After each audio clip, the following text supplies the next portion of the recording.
आपने कभी सोचा है कि नीलामी में शानदार उपस्थिति के बाद दुनिया की सबसे मूल्यवान कलाकृतियां कहां गायब हो जाती हैं? कल्पना कीजिए, आप एक संग्रहालय में चल रहे हैं, मास्टरपीस को देखकर मोहित हो रहे हैं। अचानक आपको एहसास होता है कि कुछ प्रसिद्ध पेंटिंग्स गायब हैं। कहां गई ये लेख कस्टम्स गोदाम में कलाकृतियों के संग्रह के रहस्य को उजागर करता है और उच्च मूल्यवान संग्रहणीय वस्तुओं की छिपी दुनिया का पता लगाता है। न्यूयॉर्क में कला बाजार गतिविधियों से गूंज रहा है। सालाना लगभग 25 अरब डॉलर की कलाकृतियों का लेन देन होता है।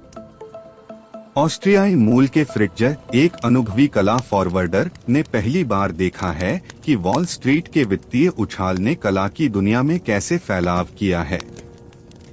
उनका काम अनमोल पेंटिंग्स को कस्टम मेड क्रेट्स में नीलामी और गैलरी में ले जाना है। उनकी उल्लेखनीय डिलीवरी में लियोनार्डो दा विंची का मास्टरपीस सल्वाटर मुंडी शामिल था। हाल के वर्षों में फ्रिट्ज ने एक अजीब प्रवृत्ति देखी है। पेंटिंग्स को संग्रहालयों में पहुंचाने के बजाय वह उन्हें अत्यधिक सुरक्षित गोदामों में ले जा रहे हैं, जिन्हें फ्रीपोर्ट कहा जाता है। सल्वाटर मुंडी, जो 15वीं सदी के आसपास दा विंची के कार्यशाला में बनाई गई थी, 2017 में न्यूयॉर्क में क्रिस्टी की नीलामी में चौंकाने वाले $400 मिलियन में बेची गई थी। तब से यह जनता की नजरों से ओझल हो गई है। अन्य कलाकृतियां भी इसी तरह के भाग्य का शिकार हुई हैं। ऑस्ट्रियाई क्यूरेटर अल्फ्रेड, जो अक्सर प्रदर्शनी के लिए पेंटिंग्स का अनुरोध करते हैं, अक्सर खाली हाथ लौट आते हैं क्योंकि वांछित टुकड़े फ्रीपोर्ट में संग्रहित होते हैं। इस गोपनीय संग्रह का गहरा प्रभाव है। अल्फ्रेड सोचते हैं, क्या एक छिपी हुई पेंटिंग एक संग्रहालय में प्रदर्शित होने से अधिक मूल्यवान है? स्विस वकील और कला बाजार विशेषज्ञ मोनिका का मानना है कि संग्राहकों के पास अपनी पेंटिंग्स को संग्रहित करने के विभिन्न उद्देश्य होते हैं। जिनेवा, यूरोप का एक प्रमुख वित्तीय केंद्र, एक सुविधा है जहां उच्च मूल्यवान संग्रहणीय वस्तुएं, कला और कर मिलते हैं या बल्कि नहीं मिलते। तथाकथित जिनेवा फ्रीपोर्ट एक कस्टम्स गोदाम है जो मूल्यवान कलाकृतियों के लिए एक आश्रय प्रदान करता है। ये गोदाम एक कानूनी ग्रे क्षेत्र में काम करते हैं जो कला को बिना आयात कर और शुल्क के संग्रहित करने का अवसर देते हैं। यह ऐसा है जैसे आप अपनी कार एक लग्जरी गैराज में पार्क कर रहे हैं, लेकिन पार्किंग स्थान के लिए कभी भुगतान नहीं करना पड़ता। संग्राहक और निवेशक इस प्रणाली का लाभ उठाते हैं, अपनी धरोहर को अनिश्चितकाल के लिए संग्रहित करते हैं। यह एक आकर्षक सवाल उठाता है, क्या जनता की आनंद से दूर कला को बंद करना सही है? एक सुंदर पेंटिंग खरीदने की कल्पना करें, अपनी दीवार पर टांगने के लिए नहीं बल्कि इसे एक उच्च सुरक्षा तिजोरी में बंद करने के लिए, जिज्ञासु नजरों से दूर। यह हास्यास्पद लगता है ना? फिर भी यह कई संग्राहकों के लिए वास्तविकता है। कला एक मुद्रा के रूप में बदल गई है, एक अस्थिर दुनिया में एक सुरक्षित निवेश। जैसे लोग बैंक तिजोरी में सोने की छड़ें संग्रहित करते हैं, वैसे ही वे फ्रीपोर्ट में पेंटिंग्स संग्रहित करते हैं, जहां उन्हें कभी गोदाम छोड़ने की आवश्यकता नहीं होती और आसानी से लेन देन या बेचा जा सकता है। फ्रीपोर्ट की अवधारणा 19वीं सदी की है। सबसे पहले माल के भंडारण और ट्रांसशिपमेंट को बिना शुल्क के बोझ के डिजाइन किया गया था। आज वे कला, वाइन, विंटेज कारों और अन्य उच्च मूल्यवान वस्तुओं के भंडारण के लिए एक आश्रय स्थल के रूप में विकसित हो गए हैं। ये सुविधाएं अत्याधुनिक सुरक्षा, जलवायु नियंत्रण और गोपनीयता प्रदान करती हैं, जो दुनिया भर के संग्राहकों को आकर्षित करती हैं। लेकिन संग्राहक अपनी धरोहर को फ्रीपोर्ट में संग्रहित करना क्यों पसंद करते हैं? एक कारण कर बचाव है। अपनी कलाकृतियों को इन गोदामों में रखकर संग्राहक आइटमों को बेचे या अन्य स्थान पर ले जाए जाने तक कर स्थगित कर सकते हैं।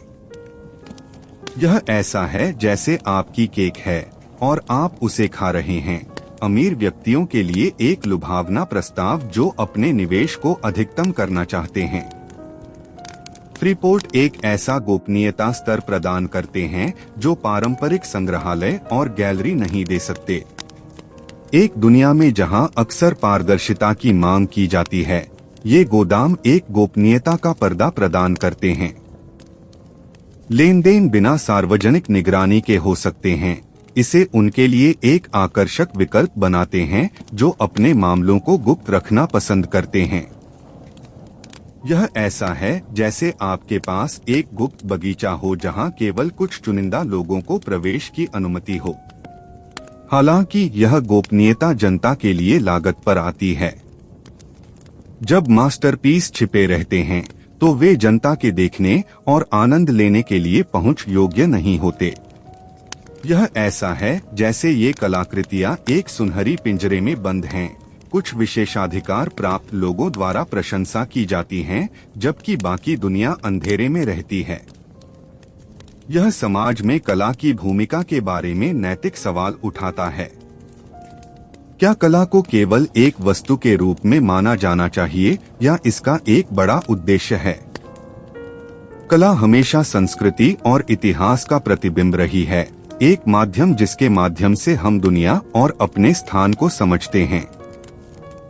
जब महत्वपूर्ण कार्य बंद होते हैं तो हम अपनी साझा धरोहर का एक हिस्सा खो देते हैं। कल्पना कीजिए अगर मोनालिसा को एक फ्रीपोर्ट में संग्रहित किया जाता और फिर कभी नहीं देखा जाता।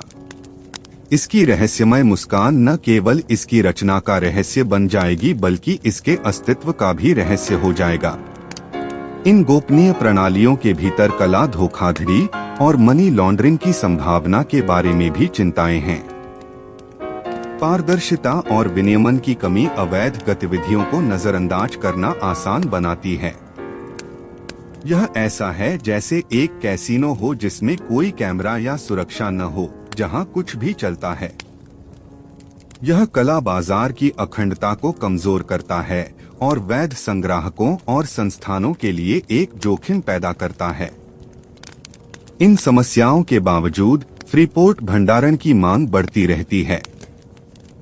वैश्विक धन बढ़ने के साथ उच्च मूल्यवान संग्रहणीय वस्तुओं के बाजार में भी वृद्धि हो रही है।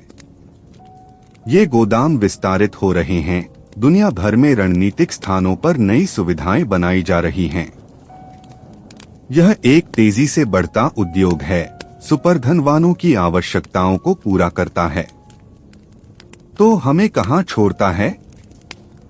कला की दुनिया एक चौराहे पर है, निजी संग्राहकों के हितों को संतुलित करते हुए और सांस्कृतिक धरोहर तक पहुंच और आनंद के लिए जनता के अधिकार। यह एक नाजुक नृत्य है जिसे सावधानी पूर्वक विचार की आवश्यकता है और शायद हमारे मूल्यों के पुनर्मूल्यांकन की आवश्यकता है। हम फ्रीपोर्ट की छिपी दुनिया और उनके धरोहरों के बारे में सोचते हैं। हमें खुद से सवाल करना चाहिए, कला का वास्तविक मूल्य क्या है? क्या यह इसकी मौद्रिक कीमत में है या इसकी प्रेरणा और शिक्षा की क्षमता में? और अंततः क्या हम अपनी सांस्कृतिक धरोहर को एक निजी संपत्ति या एक सार्वजनिक अच्छा देखना चाहते हैं?